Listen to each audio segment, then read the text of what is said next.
तो देख लीजिए। तो चलो अब हम लोग जानने वाले हैं कि यही हॉलवाच और लिनार्ड जी थे जिसने स्टार्टिंग टाइम में यह बात बताए थे अल्ट्रा वायलेट लाइट जैसे इंसिडेंट कर रहे थे तो फोटो इलेक्ट्रॉन तो एमिट हो रहे थे, बात तो सही है। लेकिन इन दोनों ने जो बात बताया वो सबके दिल को छू लिया। बोल रहे थे कि अगर लाइट का जो फ्रीक्वेंसी है, फ्रीक्वेंसी तो बात को समझना है। आखिर जानते लाइट जो इंसिडेंट हो रहा है, लाइट जो इंसिडेंट हो रहा है इस मेटल सरफेस पे, तो इसका जो फ्रीक्वेंसी होना चाहिए वो कुछ मिनिमम फ्रीक्वेंसी से ज्यादा होना चाहिए, कुछ मिनिमम फ्रीक्वेंसी से ज्यादा होना चाहिए। यह बात बताए थे लिनार्ड और फिलिप क्या कहते हैं वो हॉलवाच, दोनों मिलकर के बताए थे कि यह जो ultra violet light, ultra violet light है इसका फ्रीक्वेंसी एक मिनिमम फ्रीक्वेंसी से ज्यादा होगा, फोटो इलेक्ट्रिक इफेक्ट तभी प्रकट होगा। क्योंकि इलेक्ट्रॉन इस मेटल सरफेस से, इस इलेक्ट्रॉन इस मेटल सरफेस से तब तक नहीं निकल सकता जब तक इस रेडिएशन का जो फ्रीक्वेंसी होगा, इस रेडिएशन का जो फ्रीक्वेंसी होगा एक खास मिनिमम फ्रीक्वेंसी से ज्यादा ना हो जाए, ज्यादा ना हो जाए। इसी मिनिमम फ्रीक्वेंसी का नाम क्या बताए थे, याद करो 11th क्लास में, थ्रेशोल्ड फ्रीक्वेंसी। इसी को क्या कहते थे रे, थ्रेशोल्ड फ्रीक्वेंसी। इसी मिनिमम फ्रीक्वेंसी को क्या कहते हैं, बोल दो, थ्रेशोल्ड फ्रीक्वेंसी। समझ रहा है बात को, इसी मिनिमम फ्रीक्वेंसी को कहते हैं थ्रेशोल्ड फ्रीक्वेंसी।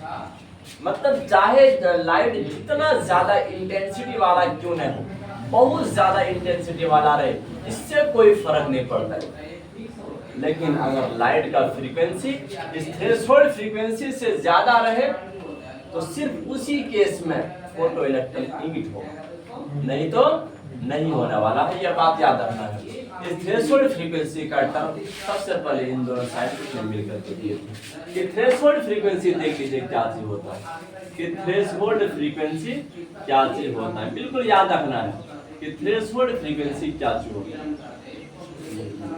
यह होता है minimum frequency, minimum frequency of radiation, minimum frequency of radiation. Radiation का वो न्यूनतम फ्रीक्वेंसी, वो मिनिमम फ्रीक्वेंसी जिसके बाद फोटो इलेक्ट्रिक इफेक्ट पॉसिबल होता है।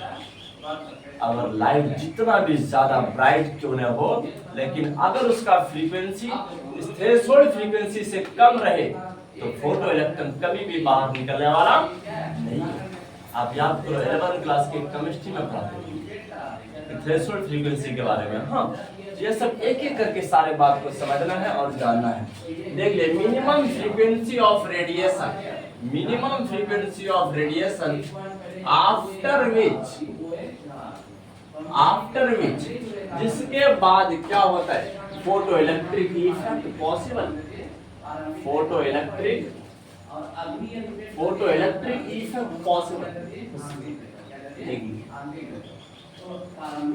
मिनिमम फ्रीक्वेंसी जो रेडिएशन का होता है जिसके बाद फोटो इलेक्ट्रिक इफेक्ट पॉसिबल होता है, उसी मिनिमम फ्रीक्वेंसी को क्या कहते हैं, थ्रेशोल्ड फ्रीक्वेंसी। इसी को क्या बोलेंगे, थ्रेशोल्ड फ्रीक्वेंसी। याद रखना है, it is called threshold frequency, it is called threshold frequency. इसी को कहते हैं थ्रेशोल्ड फ्रीक्वेंसी। यह बात याद रखना है। हाँ, तो फोटो इलेक्ट्रिक इफेक्ट पॉसिबल तभी होता है जब रेडिएशन का फ्रीक्वेंसी थ्रेशोल्ड फ्रीक्वेंसी से ज्यादा रहे। जब इस फ्रीक्वेंसी से ज्यादा रहे तो सिर्फ तभी फोटो इलेक्ट्रिक इफेक्ट पॉसिबल हो। अगर लाइट का फ्रीक्वेंसी अगर थ्रेशोल्ड फ्रीक्वेंसी से कम रहे तो दिन भर लाइट इंसिडेंट करते रहोगे, एक भी इलेक्ट्रॉन बाहर निकलने वाला नहीं, बाहर नहीं निकल सकता है।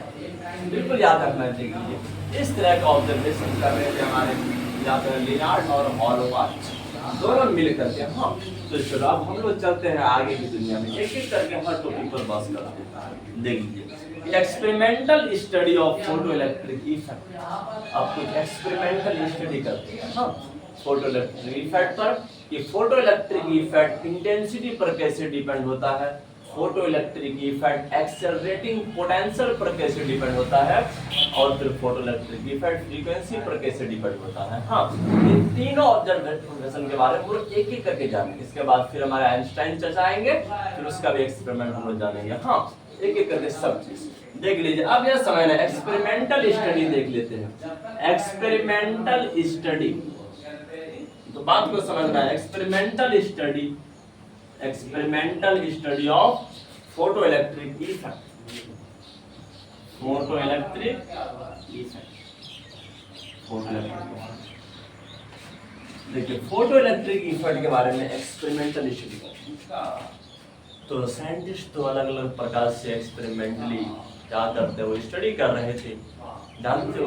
और हर साइंटिस्ट ने वही एक इवैक्यूएटेड ग्लास ट्यूब लिए थे। इस प्रकार का ग्लास ट्यूब हम साइंटिस्ट यूज कर रहे थे और रेडिएशन को इंसिडेंट करते थे। यहाँ पर क्या करते, एक प्लेट बनाते, एमिटर प्लेट, और यहाँ पर एक कलेक्टर प्लेट बनाते थे। देख लीजिए, इसे कहते थे, देख लीजिए एमिटर प्लेट हो गया, और इसे क्या बोलते थे, कलेक्टर प्लेट हो गया। इस तरह से दो प्लेट का नाम देते थे। और लाइट जब भी इंसिडेंट करते हैं कहाँ पर, एमिटर प्लेट पर। कहाँ पर इंसिडेंट करते हैं, एमिटर प्लेट पर इंसिडेंट करते हैं।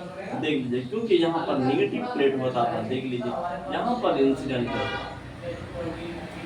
यहाँ पर इंसिडेंट, और यही से इलेक्ट्रॉन कलेक्टर की तरफ भागता है, कलेक्टर की तरफ भागता है। बिल्कुल याद रखना। इस तरह का ऑब्जर्वेशन वो कर रहे थे अलग अलग साइंटिस्ट। और कभी इस कलेक्टर प्लेट का जानते, इस कलेक्टर प्लेट का जो होता है, हाँ, इसका एक्साइटिंग पोटेंशियल, मतलब इसका पोटेंशियल को चेंज करते। कभी इसके क्या करते हैं, पॉजिटिव वाला जो पोटेंशियल है इसको बढ़ाकर चेक करते, इलेक्ट्रॉन को कैसे खींच रहा है। कभी घटाकर चेक करते। हाँ, तो हर तरह का ऑब्जर्वेशन करते थे साइंटिस्ट, याद रखना है। देख लीजिए, इसके पोटेंशियल को क्या करते थे बच्चे, इसके पोटेंशियल को कभी इंक्रीज करते, कभी इंक्रीज करते थे और कभी डिक्रीज करते थे, कभी घटाते थे कभी बढ़ाते थे। इस तरह का ऑब्जर्वेशन करते तो फर्स्ट टाइम। लेकिन और दूसरा वाला एक्सपेरिमेंट में जानते हो, अब ये जो जा रहा है, जो रेडिएशन जा रहा है, इसके फ्रीक्वेंसी को बढ़ाते घटाते, इसके भी फ्रीक्वेंसी को बढ़ाते थे और घटाते थे, और सारा ऑब्जर्वेशन करते एक एक करके कि कैसे फोटो इलेक्ट्रिक वाला जो करंट फ्लो हो रहा है वो कैसे फ्रीक्वेंसी के ज्यादा और कम करने पर कैसे डिपेंड करता है। हाँ, कि कभी फ्रीक्वेंसी को बढ़ाते थे, कभी फ्रीक्वेंसी को बढ़ाते थे, कभी फ्रीक्वेंसी को घटाते थे। तो यह सब ऑब्जर्वेशन करते। और तीसरा क्या करते, इंटेंसिटी। इंटेंसिटी किसे कहते हैं जानते हो, कि एक यूनिट एरिया में एक सेकंड में कितना रेडिएशन फॉल हो रहा है, कितना रेडिएशन गिर रहा है, इसको कहते हैं इंटेंसिटी। क्या कहते हैं,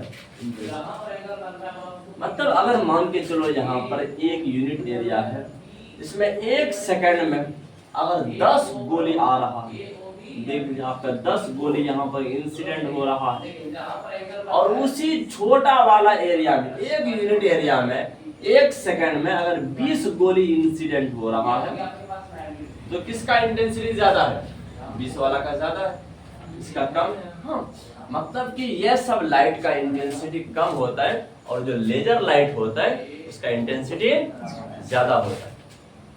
उसमें एक यूनिट एरिया पर एक सेकंड में ज्यादा लाइट फॉल होता है। हाँ, क्योंकि वो ज्यादा क्या कहते हो, डेंस होता है, ज्यादा सघन होता है ना रे। आपको लाइट क्या कहते हैं, इसके बीच में भी तुम देख सकते हो लेजर लाइट को, लेकिन ये सब लाइट बीच में दिखाई नहीं देते क्योंकि इसका इंटेंसिटी कम है। बाद में दिखाई देगा। हाँ, तो इसलिए वहां पर दिखाई देगा। तो चलो देख लीजिए। तो आप यहाँ समझना, साइंटिस्ट लोग भी इंटेंसिटी को कभी बढ़ाते थे, इंटेंसिटी को, इस लाइट के इंटेंसिटी को कभी बढ़ाते थे कभी घटाते थे, और ऑब्जर्व करते थे कैसे फोटो इलेक्ट्रिक इफेक्ट डिपेंड होता है इंटेंसिटी पर। हाँ, समझना बात को। चलो हम लोग एक एक करके सारे टॉपिक को लिखेंगे और जानेंगे। हाँ।